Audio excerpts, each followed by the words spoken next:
ये एक राक्षसी धुन है। उस धुन को सुनने के बाद में सभी के चेहरे के रंग भयानक हो गया, क्योंकि पिछली बार अनबाउंडेड वर्ल्ड के अंदर भी उन्होंने राक्षसी धुनों का सामना किया था। उस पल भी उनके ऊपर उन राक्षसी धुनों का इतना ज्यादा असर हुआ था, जिसके कारण वह तो वहीं पर ही खत्म होने वाले थे। लेकिन इस बार की जो राक्षसी धुनें थी वह उससे भी ज्यादा खतरनाक थी, और क्योंकि वह पहले से ही एक मुसीबत के अंदर पड़े हुए थे, और अगर उसके साथ में ये राक्षसी धुनें ही बजना शुरू हो जाएगी तो वह उसके अंदर पड़ जाएंगे और पूरी तरह से मदहोश हो जाएंगे। उसके साथ में वह यहाँ पर मर भी सकते थे। सभी के चेहरों के ऊपर अब डर देखा जा सकता था। सभी ने एक दूसरे की तरफ देखा, वह मानो ऐसा कह रहे थे कि अब उन्हें क्या करना चाहिए। सभी ने जल्दी से अपनी इंद्रियों को बंद कर लिया, लेकिन उसके बाद में भी राक्षसी धुनों का असर उनके ऊपर से कम नहीं हुआ। राक्षसी धुनों का वह अटैक वास्तव में एक शारीरिक अटैक से बहुत ज्यादा शक्तिशाली था। अचानक से एक लड़ाकू मास्टर्स उसके अंदर से बाहर निकल आता है और जोर से चिल्लाते हुए अपने आसपास के एरिया के अंदर अपनी पूरी ताकत के साथ में अटैक करने लगता है। लक्ष्य रुको, वहां पर मत जाओ। उसको आगे जाते हुए देख पार्थ जोर से चिल्लाया। वह उसे वापस से उस फॉर्मेशन के अंदर बुला लेना चाहता था, लेकिन जितने पल में वह उसके पास में उसको अंदर खींचने के लिए दौड़ा, लेकिन पहले ही उसके लिए बहुत ज्यादा देर हो चुकी थी। वहां पर एक तलवार क्यों वापस से आ जाती है और उसके बहुत सारे टुकड़े कर देती है। उसी के साथ में अब उसकी वहां पर एक लाश पड़ी हुई होती है।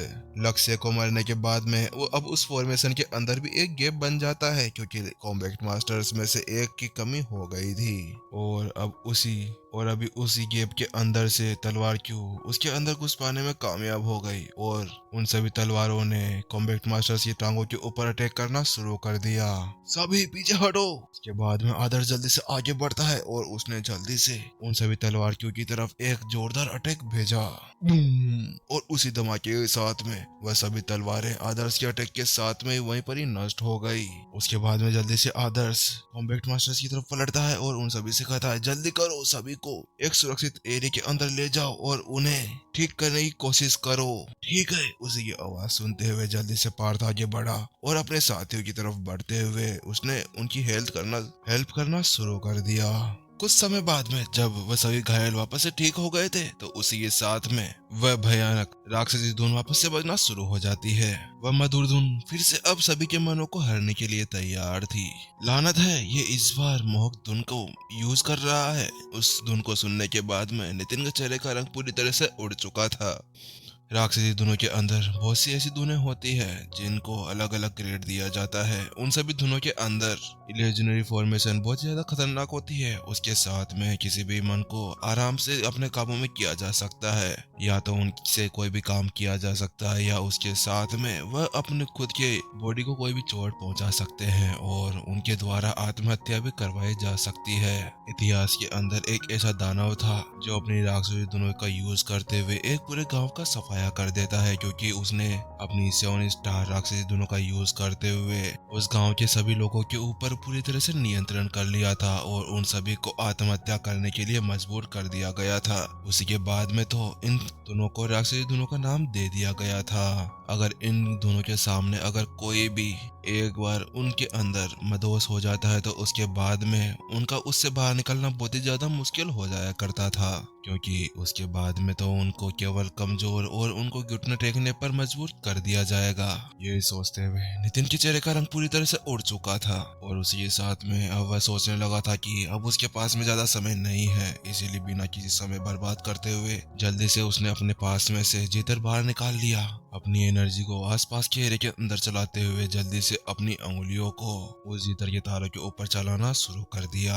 Dong Dong Dong. उसी के साथ में उस जीतर से निकलने वाली ध्वनि जल्दी से अब उन सभी मास्टर टीचर्स और कॉम्बैट मास्टर्स के कानों के अंदर जाने लगी। अब वो दोनों धुनें आसपास में टकराने लगी थी। अब की स्थिति पहले से बिल्कुल अलग थी। जब वह अनबाउंडेड वर्ल्ड के अंदर थे, तो उसके अंदर उसके सामने जो धुनें बजाई जा रही थी वह एक 8 स्टार टूरिस्ट द्वारा बजाई गई थी, और उसका सामना नितिन नहीं कर सकता था। और उस समय उसके साथ में एक कारण ये भी था कि बेगवेल उन दोनों के साथ में उनके ऊपर पहले से काबू कर लिया गया था और नितिन ने उसके ऊपर ध्यान नहीं दिया था।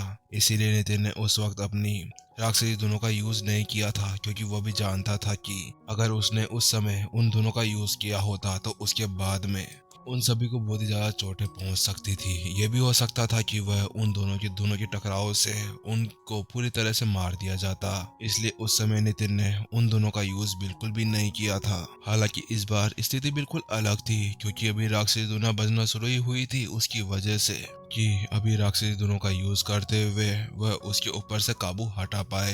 जैसा कि नितिन ने सोचा था वैसा ही उन सभी के साथ में हुआ। जैसे ही वह दोनों दुनिया एक आपस में टकराने लगी, वैसे ही उनके मुंह से खून बाहर निकलने लगा और उन सभी ने घुटने टेक दिए। उनके मुंह और नाक से ताजा खून बाहर निकलने लगा था उन दोनों के टकराव से, जहाँ पर वह सभी घायल हो गए थे। लेकिन उससे अलग बात यह थी कि अब वह राक्षसी दोनों के नियंत्रण से बाहर आ चुके थे। उन सभी को ऐसे वापस से होश में आते हुए देख नितिन ने जल्दी से बोला, जल्दी से जल्दी सभी यहाँ से निकलो, हमें यहाँ पर रहना हमारे लिए अभी बहुत ज्यादा मुश्किल हो जाएगा। अगर हम सभी यहाँ पर और कुछ देर रहते हैं तो ऐसा हो सकता है कि हम सभी यहाँ पर मर जाएं। फिर नितिन ने जल्दी से एक दिशा की ओर इशारा किया और उस तरफ बढ़ना शुरू कर दिया।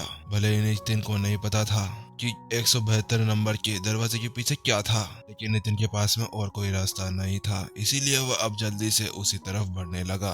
क्योंकि कुछ समय और यहाँ पर रहते तो ऐसा हो सकता था कि यहाँ पर कुछ और मास्टर टीचर्स मारे जाएं। हालांकि नितिन को भी पता था कि उन सभी दरवाजों के पीछे भी कोई ना कोई खतरा होगा, लेकिन अब उनके पास में कोई और रास्ता नहीं था। उसी के साथ में उस जोखिम को उठाते हुए वह सभी उसी तरफ बढ़ने लगे। नितिन के पीछे चलते हुए प्रत्येक के हाथों के अंदर तलवारें थी, क्योंकि जब भी उनकी तरफ वह तलवार क्यों आता तो उसका सामना करने के लिए तैयार रहते।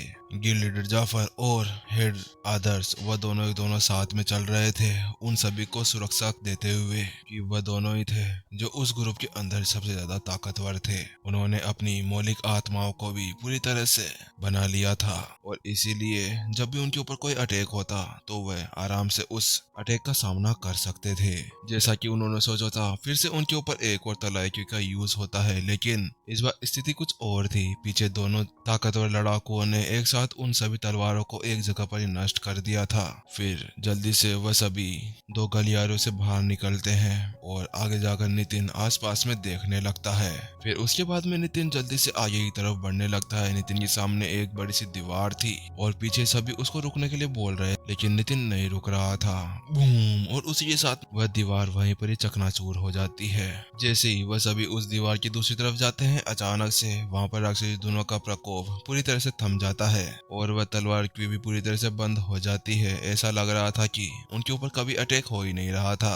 उसके अंदर पहुंचते ही प्रिंसिपल समर्थ ने पूछा, क्या हम लोग वहां से निकल पाने में कामयाब हो गए? सभी की निगाहें अभी नितिन के ऊपर टिकी हुई थी। नितिन ने सिर हिलाते हुए कहा, नहीं, हम सभी अभी एक बड़ी सी फॉर्मेशन के अंदर हैं। ये एक ग्रेड 8 की फॉर्मेशन है और इसके अंदर बहुत सारी छोटी छोटी फॉर्मेशन लगी हुई है जिसको आसानी से पार नहीं किया जा सकता।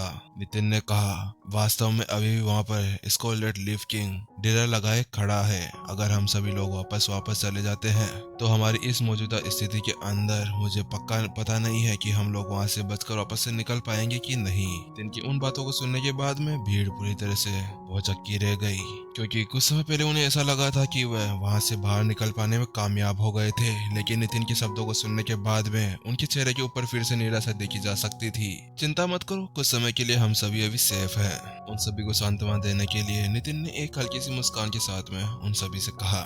इस समय वो जिस एरिया के अंदर खड़े थे वह पिछले वाले एरिया से काफी बड़ा था और चारों दिशाओं के अंदर एक एक द्वार बना हुआ था। वैसे अब हम कहाँ पर हैं? उन सभी में भीड़ में से किसी को भी नहीं पता था कि अभी वह कहाँ पर है और अब उन्हें उन चारों दरवाजे में से किसको चुनना चाहिए। इसीलिए अब उन सभी की निगाहें नितिन के ऊपर टिक गई थी और उन सभी की निगाहों को अपनी ओर देखकर नितिन ने अपना सिर खुजलाया और उनसे कहा, इसके बारे में तो मुझे भी नहीं पता, क्योंकि अभी वह जिस जगह पर थे वहाँ की फॉर्मेशन अभी तक भी एक्टिवेट नहीं हुई थी। इसीलिए नितिन को नहीं पता था कि वह कहाँ पर है और जब तक फॉर्मेशन एक्टिवेट नहीं होती नितिन उसके बारे में कोई भी जानकारी निकाल नहीं सकता था।